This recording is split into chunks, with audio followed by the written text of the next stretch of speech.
Primeiro livro das Crônicas, capítulo 4, 9 e 10.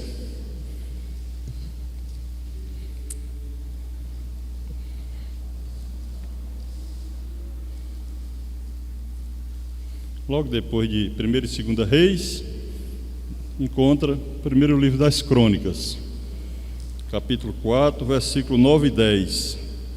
Sentado como os irmãos estão, leremos assim a palavra do Senhor. Foi Jabez mais ilustre do que seus irmãos. Sua mãe chamou-lhe Jabez, dizendo, porque com dores o dei à luz. Jabez invocou o Deus de Israel, dizendo, ó, tomara que me abençoes e me alargue as fronteiras, que seja comigo a tua mão e me preserves do mal, de modo que não me sobrevenha aflição. E Deus lhe concedeu o que ele tinha pedido. Que o Senhor nos abençoe com a porção lida da sua santa e gloriosa palavra. Meus amados irmãos, lemos aqui um texto no primeiro livro das Crônicas que fala de uma oração. Os irmãos podem estar imaginando, vamos estudar hoje sobre oração? Sim, por que não? Oração também se estuda. É tanto que o Senhor Jesus, lá no capítulo 9 de Mateus, ele propôs a oração do Pai Nosso, para que possamos ter ela como modelo de estudo. Se você for fazer uma doutrina ou estudo na oração do Pai Nosso, leva alguns dias para concluir. Então, oração se estuda, porque há muitas divergências em orações citadas na Bíblia, em homens que oraram de forma diferente e também foram atendidos de forma diferente. A palavra de Deus em Lucas capítulo 2 fala de um homem chamado Simeão, o velho Simeão, que passou muito tempo esperando a consolação de Israel, indo ao templo todos os dias, orando, adorando ao Senhor, até que chegou o grande dia que ele encontrou o menino Jesus, colocou nos braços, voltou-se para Deus e disse, Senhor, me despede-me em paz a partir de agora, porque vi a consolação de Israel. No mesmo capítulo 2 de Lucas, apresenta a profetisa Ana, uma mulher já idosa, com mais de 90 anos de idade, somando a sua trajetória, todos os dias estava no templo. E o que é que você vai fazer numa igreja, em um templo, todos os dias? Orar a Deus. Pelo menos é o que eu entendo. Essa mulher não perdia um trabalho na igreja, não perdia um dia, com mais de 90 anos de idade. É um exemplo, é um testemunho para com as nossas vidas. No primeiro livro do profeta Samuel, a partir do capítulo 1, nós encontramos a outra Ana, a mãe de Samuel, não é a profetisa, a outra Ana, agora a mãe de Samuel, que no mínimo passou 10 anos orando, chorando e jejuando, porque ela desejava um filho, mas a sua madre era cerrada, e ela passou 10 anos pedindo a Deus por esta bênção. Por que eu digo 10 anos? Porque o seu marido Elcana tinha outra mulher chamada Penina, e essa mulher teve 10 filhos. Se você botar um filho por ano, vai dar 10 anos. No mínimo, Ana passou 10 anos orando, chorando e jejuando, para que Deus abrisse a sua madre e lhe desse o grande presente. Começou pelo profeta Samuel. Então, oração se estuda sim. E aqui nesse texto que nós lemos, é um texto um tanto quanto esquisito. Esquisito por quê, meu irmão? Eu vou lhe detalhar. Nós temos aqui no primeiro livro das Crônicas, os 9 primeiros capítulos, só falando de genealogia.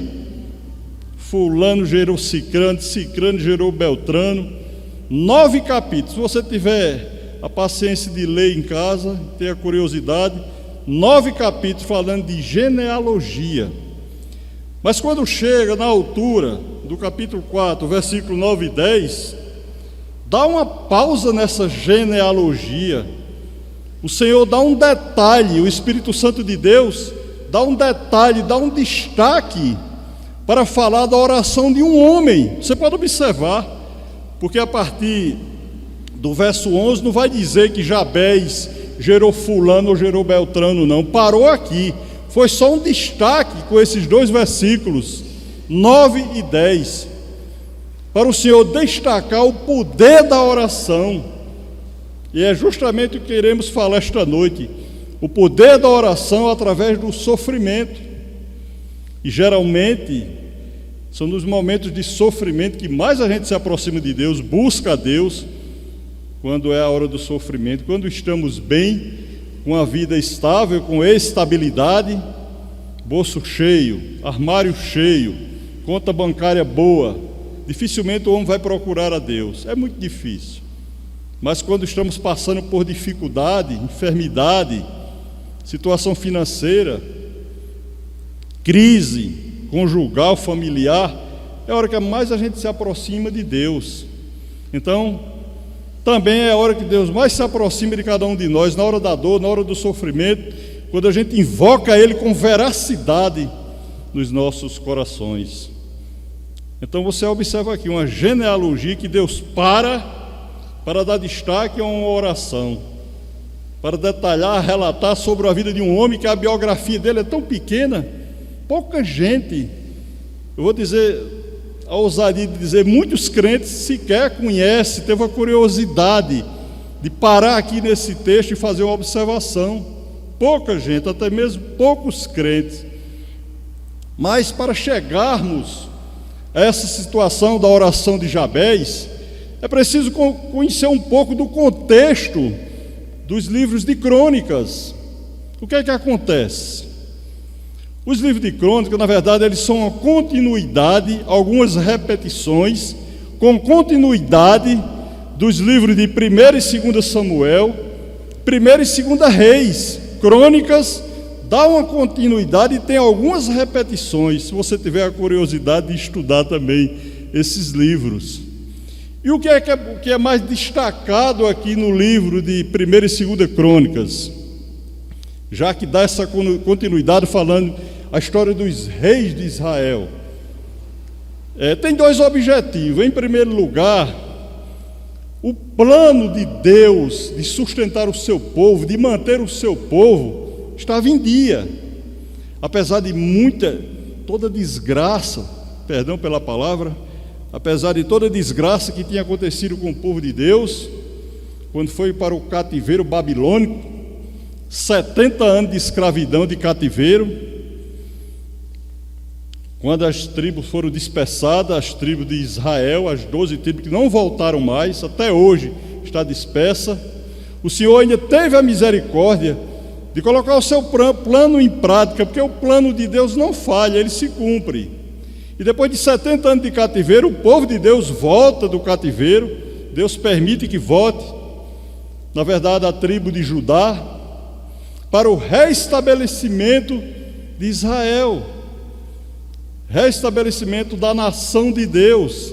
É um dos primeiros objetivos que o livro de Crônicas, tanto Crônicas como Reis, Samuel, também dá uma pequena nota em relação à restauração do povo de Deus, o plano de Deus colocado sempre na vida do seu povo, dá continuidade realmente ao plano de Deus em relação ao seu povo. E nos livros de Crônicas vai mostrar, as vitórias de Davi, as vitórias de Salomão, as reformas feitas pelos reis Ezequias, Josias e Josafá. É um livro fantástico, apesar de ser cansativo. Eu tenho certeza que todos aqui, quando começaram a ler 1 Crônica, bateu o sono antes de terminar o capítulo 9, porque é cansativo, mas ele é fantástico. Não despreze uma genealogia. Geralmente os livros genealógicos que tem a Bíblia, ou aquelas partes que falam de genealogia, sempre tem algo interessante pelo meio, como tem aqui no primeiro livro das Crônicas. Aí o que é que acontece? No segundo objetivo desse livro, além da restauração do povo de Deus, que eu falei no primeiro, o segundo era estabelecer a adoração, porque foi aí que foi criado, através de Davi, que planejou, mas quem deu a prática em levantar o templo foi Salomão. Os irmãos sabem muito bem disso. Aí entra a situação da adoração, no segundo objetivo da história dos reis, onde foi instaurado o culto a Deus, onde entrou o trabalho dos levitas, onde entrou o trabalho do sacerdote, do sumo sacerdote. Esse segundo objetivo é a adoração, é adorar a Deus na beleza da sua santidade. E pegando esse segundo objetivo, que é falando de adoração, quando eu me deparo com essa história de Jabés, com essa oração de Jabés, nós observamos aqui que tem um homem adorador ao Senhor. Por que, irmão Mário, Jabés era um adorador? Porque o significado de adorar significa amar, honrar, respeitar e acreditar. Se esse homem orou e sua oração foi atendida, foi porque ele adorava a Deus. Não tem como você orar, a sua oração subir ao trono da graça, sem que você seja um adorador. Não tem condição. É por isso que muitas orações, às vezes, não chega ao trono da graça de Deus, não passa do teto. Por quê? Porque não é adorador. Aconteceu com Jabés. Eu e você, nós não somos diferentes. A nossa oração só vai chegar lá se formos adoradores, se nós amarmos realmente a Deus, buscar Ele em primeiro lugar, como está em Mateus 6,33.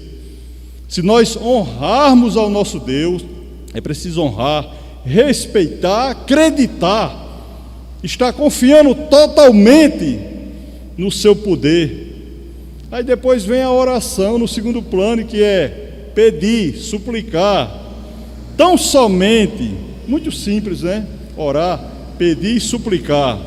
Porém, antes dessa simplicidade, vem a grande responsabilidade nossa e dever, que é adorar o Senhor na beleza da sua santidade. Portanto, estamos diante de um adorador, que é Jabés. Como eu falei, um texto tão esquecido, tão negligenciado, pouco falado na Bíblia, porque você não vai encontrar mais em nenhuma outra leitura falando de Jabés. Até mesmo para mim encontrar alguma coisa da sua biografia foi difícil. Você não encontra mais informação sobre Jabés. Como eu falei no início, foi um destaque, um detalhe que Deus deu. E isso Ele pode fazer comigo, com você. Detalhar a nossa vida. Dar um destaque a mim e a você, sim. Na forma de sermos adoradores. De adorar, orar e a nossa oração ser atendida. Que ele orou e imediatamente, ainda no mesmo versículo 10, disse que Deus lhe concedeu o que lhe tinha pedido. Foi imediato. O texto não dá uma pausa não, foi imediato. Nós sabemos que teve outras ocasiões que homens oraram a Deus, como eu citei, o exemplo de Ana, mãe de Samuel, passou muito tempo, mas isso aqui foi imediato, a oração desse homem, o atendimento do nosso Deus Todo-Poderoso. Então, é muito importante termos na nossa mente a atitude de realmente sermos adoradores. Tem tantos louvores que fala de adoração, né? Tantos livros que nos oferecem estudos sobre adoração, oração, e é importante a gente estudar realmente oração. E esse homem aqui na sua oração, ele faz pelo menos 4 pedidos ao Senhor. Está aqui no texto, muito simples. Tomara que me abençoes, foi o primeiro pedido que ele fez. Em outras versões, na minha não, em outras versões diz que tomara que o Senhor me abençoe muitíssimo. Alguém tem aí uma versão que fala muitíssimo? Não, né? O irmão? Muitíssimo, né? Outra versão, não é na minha, mas tem outras versões. Veja bem, ele fez um pedido: tomara que o Senhor me abençoe muitíssimo. Justamente, me abençoado muitíssimo. Não é a linguagem da minha, mas a da irmã, e até que enriquece o texto, essa linguagem. Que o Senhor me abençoe muitíssimo. E me alargue as fronteiras, foi o segundo pedido que ele fez. E seja comigo a tua mão e me preserves do mal, foi o terceiro pedido que ele fez.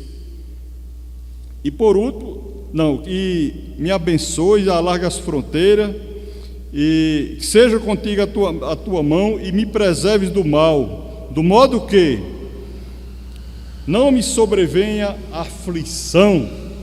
Vamos compreender um pouquinho esses 4 pedidos que esse homem fez, que Jabez fez ao Senhor.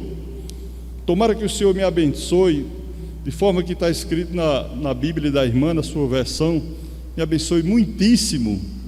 Às vezes, irmãos, eu vou falar uma coisa aqui, parece até, às vezes a gente faz uma oração tão michuruca, pede coisa tão pequena a Deus, que talvez o Senhor nem toque o coração dele, em coisas pequenas que a gente pede. Oração tem que ser pedido realmente, coisa grande, coisa pequena. Mas quando eu pensava que um homem fazendo uma oração poderosa, mas existe a oração poderosa e a oração não poderosa? Existe. A oração poderosa é aquela que esse homem fez com adoração. Tomara que o Senhor me abençoe muitíssimo. Por que não? Pedir que o Senhor me abençoe muito. Veja o que está em Provérbios capítulo 10. Provérbios 10, verso 22.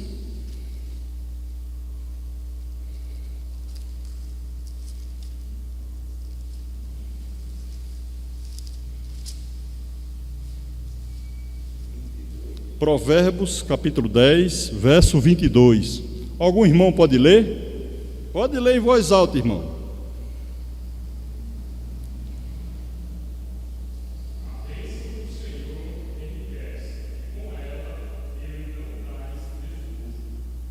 Como é que é? A bênção do Senhor enriquece. 10, 22. 10, 22. A bênção do Senhor enriquece. Ou seja, está falando aqui de riqueza mesmo. Aqui não tem meio termo, nem meias palavras. A bênção do Senhor enriquece. Evidentemente, a gente não pode levar só para o lado do dinheiro, né, do bem financeiro.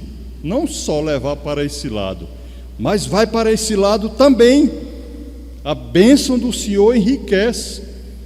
Ou será que não existe nenhum crente rico?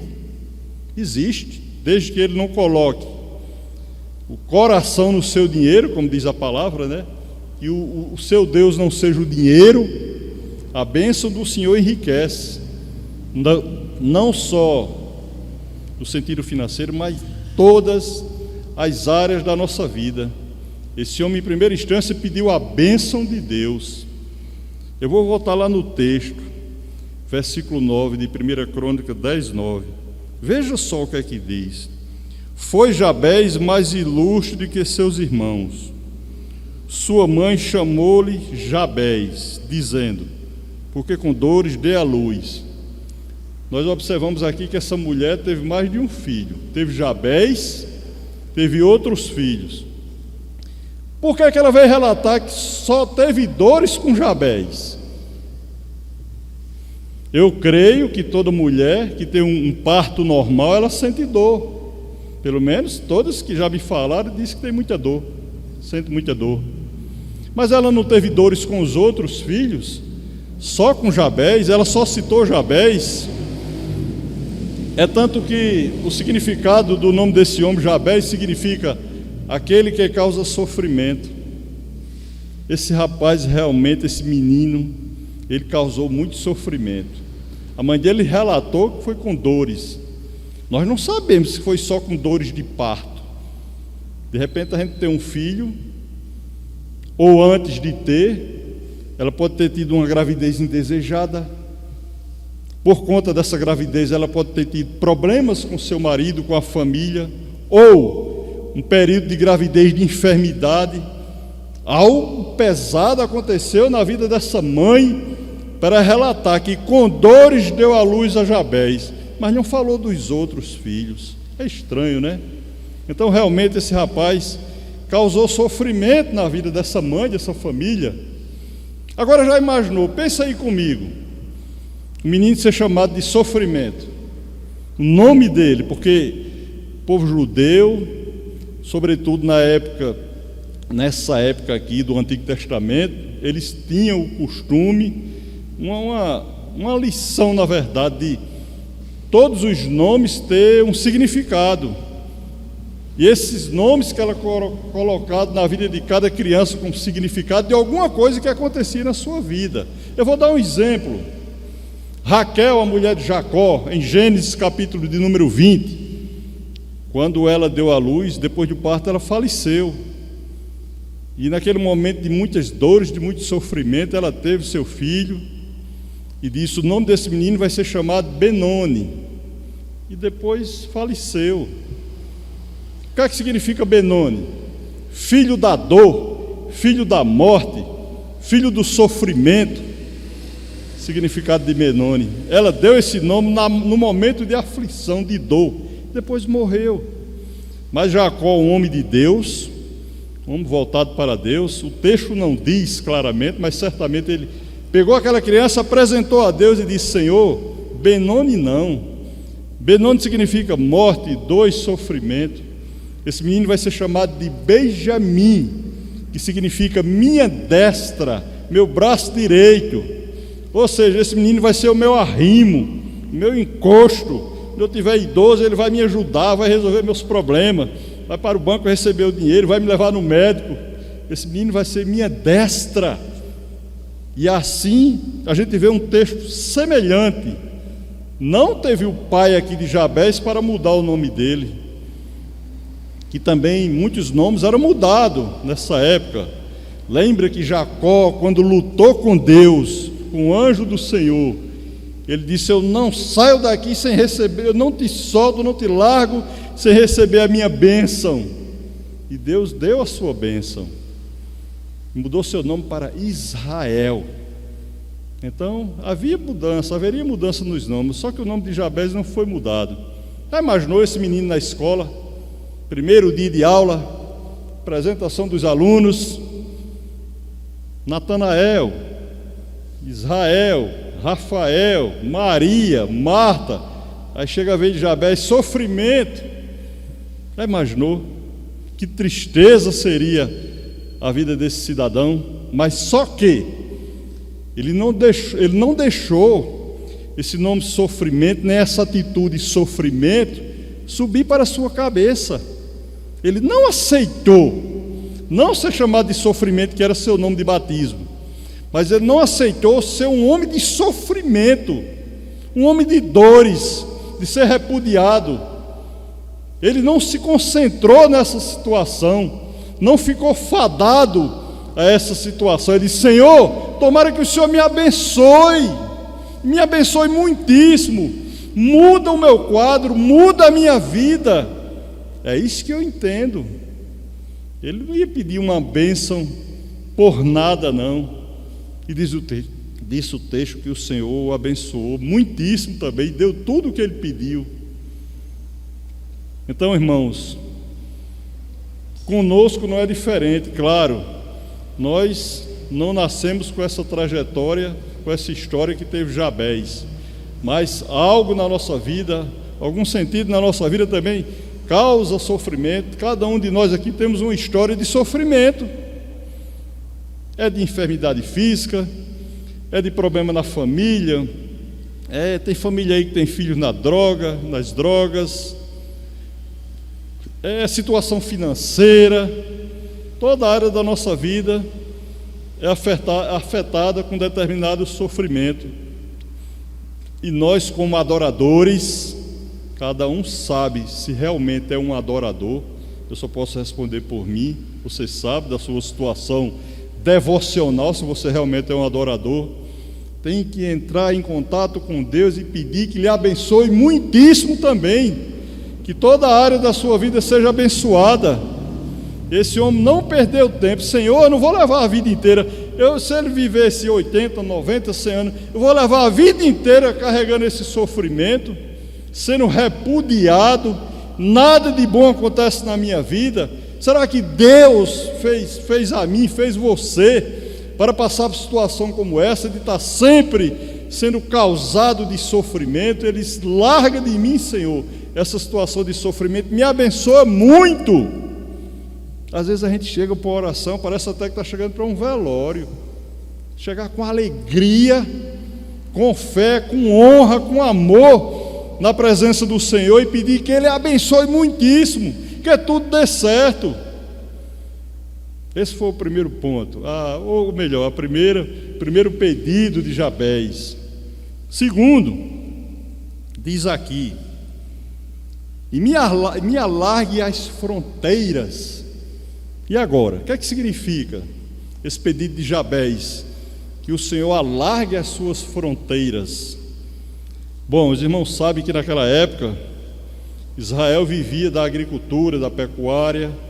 Cada tribo, Jabez era da tribo de Judá, cada tribo tinha recebido uma herança, uma porção de terra. Certamente aquelas terras eram divididas por famílias de cada tribo, e ficava ao dispor de cada tribo, de cada família, fazer as suas cercas, a demarcação das suas terras, as demarcações. Tinha família que demarcava pouca terra, porque não tinha condições de cuidar, condições de cercar. Outras já tinham a melhor condição, cercava mais terra, segundo pudesse cercar. E esse homem aqui, certamente, eu tive consultando Flávio José, que a sua família também trabalhava na agricultura, que sua família tinha terra, só não sei a quantidade, certamente era pequena. E ele: Senhor, alarga as minhas fronteiras, aumenta a minha terra, a nossa terra. Por quê? Ele pediu isso. Será que foi só com o olho grande de ter terra sobre terra? Não, ele queria abençoar. Já que ele tinha pedido no início uma bênção, queria abençoar outras pessoas. Porque quanto mais um homem tem um território, tem terra, trabalha, sobretudo na agricultura, ele está dando emprego, está empregando alguém, vai lucrar, vai ter frutos, vai abençoar outras famílias. Diz: alarga meu território, as minhas fontes, alarga as minhas fronteiras. E outro sentido: Israel, quando adentrou na terra prometida, não estava tudo resolvido ainda não. Tinha muita terra ainda a ser conquistada. Quando Israel chegou em Canaã, ainda havia muita terra a ser conquistada. Os inimigos do povo de Deus, que Deus mandou destruir todos, faltava muita terra ainda a ser conquistada. Ele disse: Senhor, que o nosso povo também conquiste essas terras. Mas não é só questão de terra, finança, dinheiro, bem material, faz parte, mas alarga as minhas fronteiras, trazendo para a nossa vida. É um pedido que devemos fazer ao Senhor: Senhor, alarga a minha fronteira devocional e espiritual. Por que não? Que eu seja mais um leitor da Tua Palavra, que eu me concentre mais na Tua Palavra. Alarga a minha fronteira de entendimento, Senhor. Por que não? Às vezes a gente vem para o culto, entra e volta do mesmo jeito, não compreende nada, não absorve nada na mente, vem com um problema sério, que isso é normal. Aí chega na igreja também, nada absorve, fronteira cada vez mais estreita. Pedir ao Senhor, na hora que você colocar o pé ali para ouvir a palavra de Deus, ou mesmo na sua casa, nas suas orações, por que não pedir: Senhor, alarga a minha fronteira, alarga o meu entendimento, a minha vida devocional e espiritual, que eu cresça para a Tua honra, para a Tua glória. Crescer no sentido de conhecimento, de ser leitor, de estudar, fortalecer a sua família através do que você aprende. Eu creio que ele não orou só pedindo terra, dinheiro, frutos, não. Alarga a minha fronteira no sentido de saúde. A gente pede aqui quase todo dia, os irmãos estão orando nos cultos de oração. Eu estou muito ausente por conta das minhas viagens, mas eu sei disso. São pedidos que fazemos e deve ser pedido mesmo, pela nossa saúde, a saúde da nossa família, dos nossos entes queridos. Alarga, Senhor, as nossas fronteiras, Orar pela igreja: Senhor, alarga a fronteira da nossa igreja, tanto campo a ser conquistado, com congregações, com ponto de pregação, com palavra, cada um seu missionário, um evangelista. Por que não pedir para alargar essa fronteira? Esse pedido desse homem, a gente falaria a noite todinha com esse pedido, de alargar as fronteiras da nossa vida profissional, no trabalho, que eu me torne um profissional melhor. Ou você não sabe que cada vez que você se torna um profissional melhor no seu trabalho, você vai produzir mais para a empresa, e um dia essa empresa vai reconhecer o seu trabalho. Eu nunca vi um funcionário dedicado, trabalhando, cumpridor do horário, produzindo, para um dia o patrão dele não reconhecer. Eu nunca vi, sempre é reconhecido. Agora, quando o camarada chega no trabalho, já chega em cima da hora, muitas vezes atrasado, e fica só olhando para o relógio a hora de terminar, de voltar para casa, não produz nada, fica se escondendo, inventando problema de saúde para ir ao banheiro várias vezes, não produz na empresa. O que é que vai acontecer um dia? Ei, vem cá, assina aqui a tua demissão. Eu já vi muitos exemplos desses. Por quê? Não pediu ao Senhor um alargamento da fronteira do trabalho. Precisamos produzir no nosso trabalho. E assim esse homem fez esse pedido: Senhor, alarga as fronteiras da minha vida. Terceiro, justamente, ele fala: que seja comigo a tua mão. O terceiro pedido: que seja comigo a tua mão. Quero que adiantaria esse homem ser abençoado, a sua fronteira ser enlarguecida, sem a mão de Deus estar com ele. Como é que eu posso andar sem os cuidados de Deus, sem a mão de Deus, sem a proteção divina? É preciso saber que lá em Isaías 49:16 diz que nas mãos do Senhor está escrito todos os nossos nomes. Ora, se na mão do Senhor está escrito todos os nossos nomes, imagine se Ele não está com a mão estendida sobre a minha, sobre a sua vida. Ele diz que a tua mão, Senhor, sempre esteja comigo, de modo que a tua mão esteja me abençoando, me acompanhando, alargando as nossas fronteiras. A mão do Senhor é o símbolo da força, do socorro e da coragem. A mão do Senhor é o símbolo da força. Quando a gente pensa em ter força, porque nós somos fracos, não vamos dizer que você é forte, nós somos fracos, mas quando estamos fracos, nos fortalecemos em quê? Nas mãos do Senhor, que é o símbolo de força. Alguém tem mais força do que... Existe uma força maior do que a força do braço do Senhor, do braço forte do Senhor, da mão do Senhor? Não. É o símbolo da coragem. Quando Josué, Moisés, aqueles homens enfrentavam aquele trabalho ali de conduzir aquela multidão de gente, sem condição alguma, eles pediram coragem a quem? Quem foi que deu coragem a Josué, a Moisés? Foi o Senhor. É o símbolo da coragem, símbolo do socorro. Uma mão boa para nos dar coragem. Diz lá em Neemias capítulo 2, verso 18, que a mão do Senhor é uma mão boa para nos dar coragem. Então, nas nossas orações, peça coragem ao Senhor. Senhor, produz isso, faz aquilo, mas peça coragem também. Neemias, quando disse que era copeiro, tinha nem uma condição, nem uma habilidade para restaurar uma cidade, uma muralha. Ele disse: Senhor, me dá coragem. E aquele homem enfrentou, sem nenhuma condição, a não ser uma ajuda lá do rei Ciro da Pérsia. Ele pediu coragem ao Senhor. Está lá no capítulo 2, verso 18 de Neemias: a mão do Senhor é poderosa para libertar. Foi o Senhor que libertou o seu povo. Deuteronômio capítulo 5, verso 15. A mão do Senhor é uma mão boa para nos libertar. E já isso aconteceu conosco. Louvado seja Deus que Ele nos libertou das mãos do inimigo das nossas almas. Somos libertos, louvado seja Deus. Temos uma cadeira cativa, Efésios 1:4, uma cadeira posicionada perante ao Senhor. Foi a mão boa do Senhor que te libertou. Você não teve nenhum mérito, eu não tive nenhum mérito. Se dependesse de mim, jamais eu viria uma igreja, na minha condição física e intelectual. Foi o Senhor que nos resgatou. É uma mão boa para libertar. A mão do Senhor é uma mão poderosa para preservar.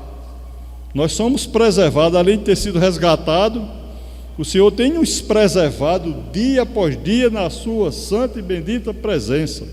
Deve ser também uma oração nossa de sermos preservados na presença do Senhor. A mão do Senhor é uma mão boa e gloriosa para dar vitória.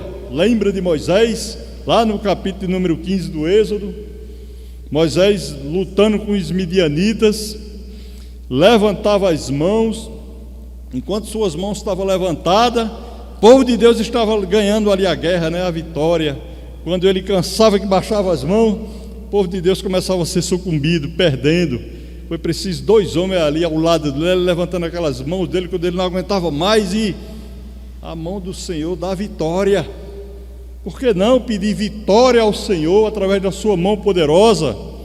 A mão do Senhor dá vitória. Por isso que ele diz: Senhor, que seja contigo a tua mão, comigo a tua mão.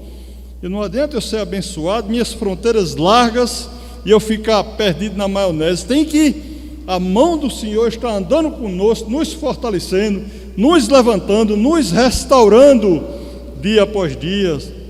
A mão do Senhor é uma mão cooperadora para garantir sucesso. Quem é que não quer ter sucesso na vida? Seja na área profissional, saúde, todos os aspectos. O homem quer ter sucesso, não para aparecer, mas é bom ter um sucesso, não querer ser melhor do que ninguém, mas alguma coisa ser bem sucedida na sua vida. Então a mão do Senhor é uma mão boa para nos dar sucesso. Quer ver esse texto? Atos dos Apóstolos, capítulo 11.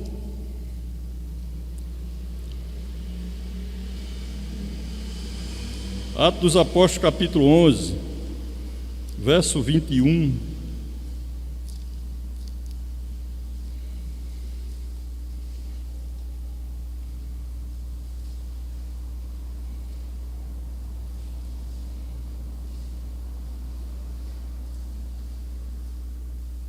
Na igreja de Antioquia, Atos dos Apóstolos, capítulo 11, verso 21, vai nos dizer: a mão do Senhor estava com eles, e muitos crendo se converteram ao Senhor. Será que uma conversão não é um sucesso? A mão do Senhor estava com aquele povo. Brincadeira, quando Pedro orou a Deus e pregou, teve 3.000 conversões em um dia, 3.000 batismos. Sucesso tremendo. A gente pensa que sucesso é cantar uma música e ela ser tocada no Brasil inteiro, né? É o jogador de futebol melhor do mundo, aí esse homem tem sucesso. Isso é um sucesso passageiro, corruptível. Mas o sucesso de ser convertido ao Senhor, voltado para Deus, ter sido resgatado por Ele, é um sucesso tremendo na nossa vida. Então você pode dizer: eu sou uma pessoa de sucesso, porque eu estou na presença do Senhor, Ele me resgatou. Louvado seja Deus, louvado seja o nome do Senhor. A mão do Senhor rege, e todos devem prostrar-se diante dela. Deuteronômio capítulo 4, verso 35, vamos observar esse texto. Todos. Deuteronômio 4, 35.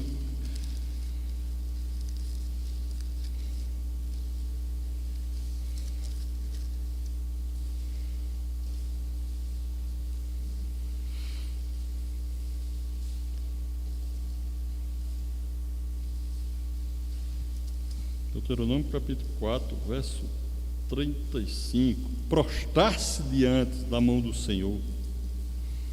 Diz aqui o texto: a ti foi mostrado para que soubesse que o Senhor é Deus, nenhum outro há senão Ele. Eu só posso me prostrar perante esse Deus Todo-Poderoso. Não há outra fonte. para que você possa se quedar, se prostrar. É na mão do Senhor Todo-Poderoso. É tanto que Jabez orou a Deus. Ele só orou a Deus, ao Senhor. Ele não pediu a outra pessoa. Jabez, com esse sofrimento que ele carregava, poderia ter buscado socorro em outras fontes, pessoas que tivessem possibilidade de transformar a sua vida, mas ele só encontrou o Senhor. Só o Senhor foi a fonte de socorro deste homem. E por último, irmão, na sua oração, quando ele pediu o socorro da mão do Senhor, de modo que não sobrevenha a aflição sobre sua vida, ele suplicou por proteção contra qualquer mal. Nós precisamos a cada dia estar pedindo socorro, proteção sobre as aflições da nossa vida. Eu queria citar só um exemplo que aconteceu comigo, permita-me. Fez 8 dias domingo que eu estive lá na congregação do Monte Castelo, né, transmitindo a palavra lá. Fazia apenas 7 dias que eu tinha sepultado meu pai. Foi sepultado na terça-feira. Aí na quinta-feira o pastor Rubens entrou em contato comigo para saber se eu tinha condição de ir para a congregação no domingo, né? Eu respondi por impulso: tenho, pastor, mas tem momento que a nossa ficha ainda não tem caído. Só que fiquei naquela situação, meu Deus, a cabeça a mil, família ainda, aquela turbulência na vida da família. Eu digo, mas eu dei um sim, eu vou. Por quê? Porque é o Senhor que tira as aflições. Eu estava aflito, evidentemente. Não teria condição, humanamente falando, de levar uma mensagem naquele domingo. Eu não tinha. Até mesmo no domingo de manhã, meu Deus, será que eu estou em condições? Mas quando eu cheguei lá, com apenas um sim que eu dei ao Senhor, cheguei lá, eu estava fortalecido. O Senhor tirou toda a minha aflição. Na hora eu não me lembrei da turbulência que estava passando. Louvado seja Deus. Tem irmãos aqui que já passaram por perca familiar. É uma das maiores aflições que a gente tem, não é, irmã Marisa? É uma das maiores. Se não a maior, eu não sei. Mas aí tem o Senhor para tirar toda a nossa aflição. Foi o que ele orou aqui no final. Ô Senhor, que eu passei a vida inteira carregando sofrimento. Meu nome é sofrimento, disse Jabez. Será que eu vou viver até o resto da vida no sofrimento? Tira a minha aflição, Senhor. Me abençoa, alarga minhas fronteiras, tua mão seja comigo, e que o Senhor tire a minha aflição. E Deus é tão maravilhoso, só deixou esse homem terminar de orar. Até que diz o final, eu já li, vou repetir novamente. 1 Crônica 4, 10. Parte B, o finalzinho. E Deus lhe concedeu o que lhe tinha pedido. Ou seja, Deus lhe concedeu muita coisa, abençoou muitíssimo como ele pediu. Abençoou, alargou as fronteiras dele. Veja aí Isaías 54. Só para fortalecer o quanto Deus tem possibilidade de abrir as fronteiras da vida de um homem. Isaías 54, versículo 2. 54. Isaías 54, verso 2. 2. Olha que texto fantástico, que diz o seguinte: alarga o espaço da tua tenda, estende-se o todo da tua habitação, e não o impeças, alonga as tuas cordas e firma bem as tuas estacas. O Senhor é capaz de alargar as nossas fronteiras. O Senhor é capaz de aumentar o nosso espaço. O Senhor é capaz de edificar a nossa tenda. Ele é capaz de estender o todo e largar as paredes, a situação da sua habitação. Mas no finalzinho me chama a atenção esse texto: e firma bem as estacas. Onde é que você está firmando as suas estacas, meu irmão? Firmando o seu alicerce, as suas estacas. Em que sentido você está firmando? Será que é nesse mesmo Deus que Jabez pediu? Se for nesse mesmo Deus que Jabez suplicou, Ele vai te atender, vai te responder. Se você é um verdadeiro adorador, estar firmando as suas estacas na presença do Senhor, nos pés dele, plantando ali, confiando na sua bênção. Hoje em dia, nas orações, pouca gente pede as bênçãos do Senhor. Isso é um sentido tão poderoso na Bíblia que você nem imagina. É tanto que Deus deu o poder, o pai e a mãe, para abençoar os filhos. Ou você acha que isso é uma coisa banal? Bença pai, bença mãe. Muitas vezes a gente vê os filhos pedindo a benção e o pai, Deus abençoe, vai correr bem ligeiro, não está imaginando nem o que é que está dizendo. Isso é uma coisa poderosa. Hoje em dia está ficando até pior, né? Você vê os filhos chegando para o papai de pai, bate, não é assim? Dá uma tapinha, dá um murrinho, bate. É assim que estão fazendo agora. A bênção papai, a bênção mamãe. E ele dizer, Deus te abençoe. Isso é poderoso, minha gente. Deus nos deu esse poder para abençoar os nossos filhos. E nós somos filhos dele. Ele é o pai que nos abençoa, o pai maior. Aliás, o único pai poderoso, né? Tem que pedir a ele a sua bênção realmente, que ele esteja alargando as nossas fronteiras, que sua mão não pare de nos monitorar. Essa deve ser a nossa oração. E que a cada dia ele esteja afastando a aflição. E louvado seja Deus, ele tem afastado. Você está aqui porque Deus concedeu. E eu tenho certeza que só o sentido de dizer eu vou à casa do Senhor, como disse Davi no Salmo 122, a alegria transborda no seu coração para ouvir a palavra do Senhor. Eu vou concluir com alguns sentidos aqui, com algumas aplicações. Primeiras, as pessoas não recebem porque não pedem com sinceridade. Vocês conhecem esse texto mais do que tudo, pastor Rubio fala muito, Tiago 4, versículo 3, Tiago 4, 3. Muita gente não recebe porque não pede com sinceridade. Jabez pediu com sinceridade. O texto não deixa dúvida. É tanto que o Senhor deu destaque. Estou aqui para mostrar que houve sinceridade no coração daquele homem. Se não tiver sinceridade, não vai receber. Vai passar um ano todo orando e nada vai acontecer. Segundo, outros não recebem porque não pede com sinceridade. O primeiro, outros, portanto, desculpe, me perdi aqui. Muitos não recebem nada porque duvidam. Tiago, capítulo 1, versos 6 e 7. Não recebe porque duvida. Não pede com sinceridade e depois pede duvidando. Você acha que Deus vai atender?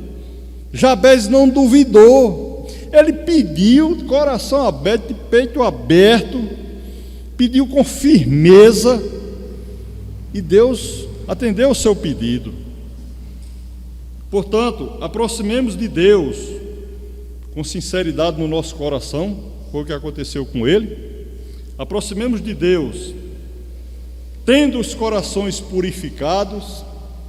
Eita, meu irmão, você chegar aqui pensando numa maldade no coração, pensando no rancor, pensando numa falta de perdão, se não estiver arrependido de determinada coisa, se não perdoar o irmão, se não pedir perdão,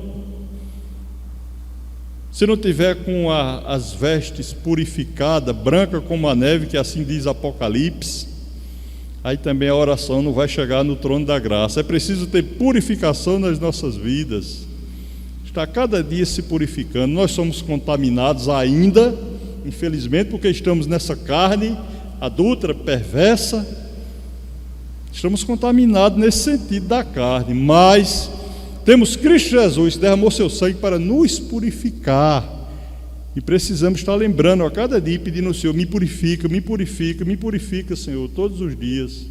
A oração vai chegar lá, com certeza. E mais, precisamos estar livre da má consciência. A oração também não vai chegar no trono da graça se não estivermos livres de uma má consciência. Vamos ver um texto aqui, Hebreus, capítulo 10, Hebreus. capítulo 10. Estamos chegando ao final.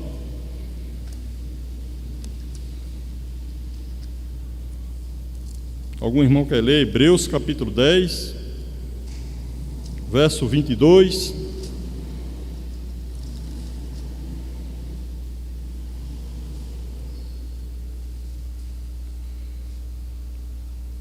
Hebreus 10, 22. Pode ler, irmão, qualquer irmão.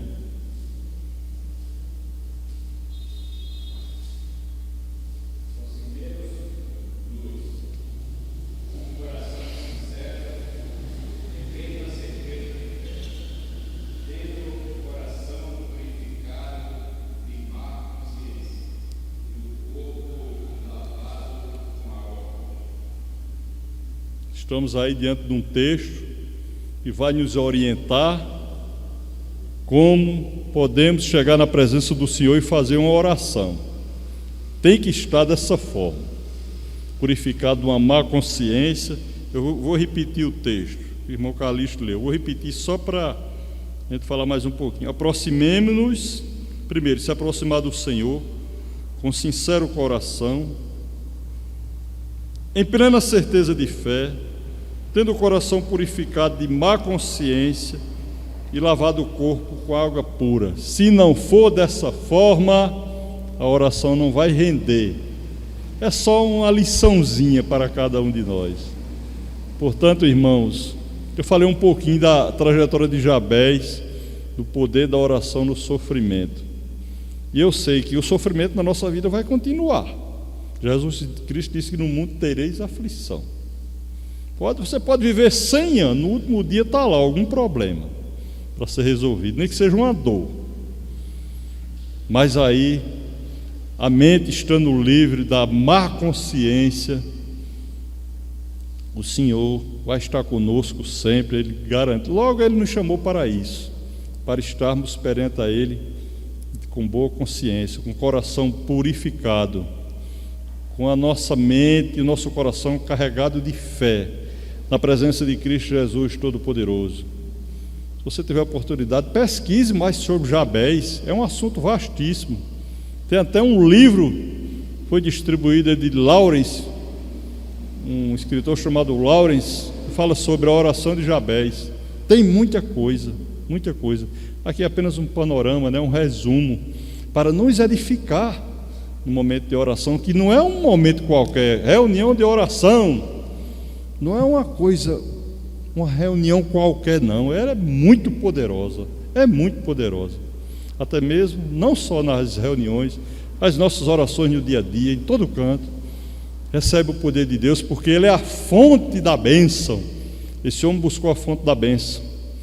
Graças a Deus, nós temos essa oportunidade também, estamos tendo a oportunidade de estar buscando a fonte da bênção. Que o Senhor nos abençoe, que o Senhor nos fortaleça com essas poucas palavras, mas que sirva para a nossa manutenção diária.